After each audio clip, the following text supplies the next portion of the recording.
pagi, Bapak-Bapak. Selamat pagi. Iya, Pak Jarod, dari Pak Jarod Ya, dulu nih, 28% untuk Pak Edi dan Hasan. Komentarnya dong? eh, survei itu kan potret sesaat ya. Hmm, Jadi, kalau bagi kami sih itu sekedar sebagai pengetahuan hmm, kita melakukan evaluasi di dalam melaksanakan kampanye ini. Sumatera Utara ini kan besar ya, besar banget. Itu ada hmm. 33 kota kabupaten dengan jumlah pemilih lebih dari 10 juta.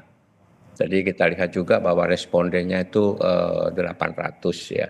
Ya, Di situ bisa dilihat bahwa yang belum menentukan pilihan itu cukup besar. Tapi kita bisa melihat potretnya bahwa eh, Edi sama Hasan ini sekarang lagi fokus untuk turun ke rakyat.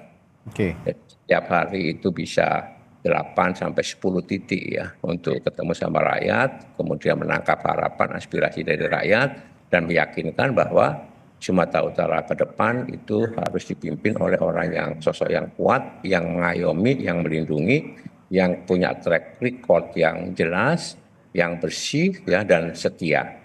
Jadi faktor-faktor itu akan disampaikan terus serta menumbuhkan keyakinan satu-satu tadi masukan ya kepada generasi Z dan Mhm. generasi yang kita masih lemah tadi menurut Ya, survei ya, itu menjadi fokus kita sebagai bagian dari evaluasi atas temuan hasil Litbang Kompas.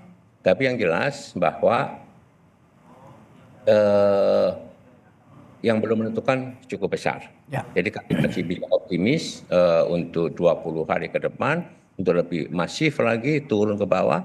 Tetapi kita menginginkan supaya proses demokrasi di Sumut itu betul-betul bisa berjalan dengan jujur dan adil tanpa ada cawe-cawe atau intervensi dari aparat penegak hukum, utamanya dari kepolisian, dari Hmm. TNI, dari ASN, dari kepala desa ya, biarkan berikan kesempatan kepada warga masyarakat untuk bisa memilih Ya, dan menentukan pilihannya yang baik. Dan saya yakin dan percaya bahwa Pak ya. Prabowo itu betul-betul punya komitmen untuk membangun sistem demokrasi berdasarkan nilai-nilai demokrasi yang baik, yang jujur dan adil. Itu Radi.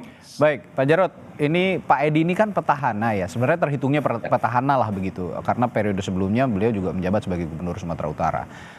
Dalam konteks petahana ini, apa yang menjadi evaluasi tim ses? Karena saat ini ya posisinya masih di bawah lah ya calon lainnya, Bobi dan juga Surya. Ada evaluasi khusus dalam konteks Pak Edi sebagai petahana ini, Pak Ya, Jarod? kalau dari peta tadi, dari Litbang Hmm, tadi, kita harus fokus untuk menggarap atau mendekati atau mengambil basis suara dari generasi Z dan generasi oke, Y ya, yang ini masih agak lemah. Oleh oke. sebab itu kita akan gencar ke sana untuk menunjukkan bahwa apa saja yang diperlukan untuk mendengarkan apa saja yang diinginkan oleh generasi Z dan generasi Y. Dengan begitu maka kita berusaha ya untuk meyakinkan pada Hmm, generasi Z, generasi Y termasuk yang belum menentukan pilihan untuk nanti pasti dan yakin memilih Edi Hasan ya. oke. Jadi kita betul-betul berharap bahwa rakyat Sumatera Utara itu benar-benar bisa ya Hmm. mengedepankan siapa yang terbaik, yang paling siap, yang paling mampu untuk bisa memimpin Sumatera Utara 5 tahun ke depan.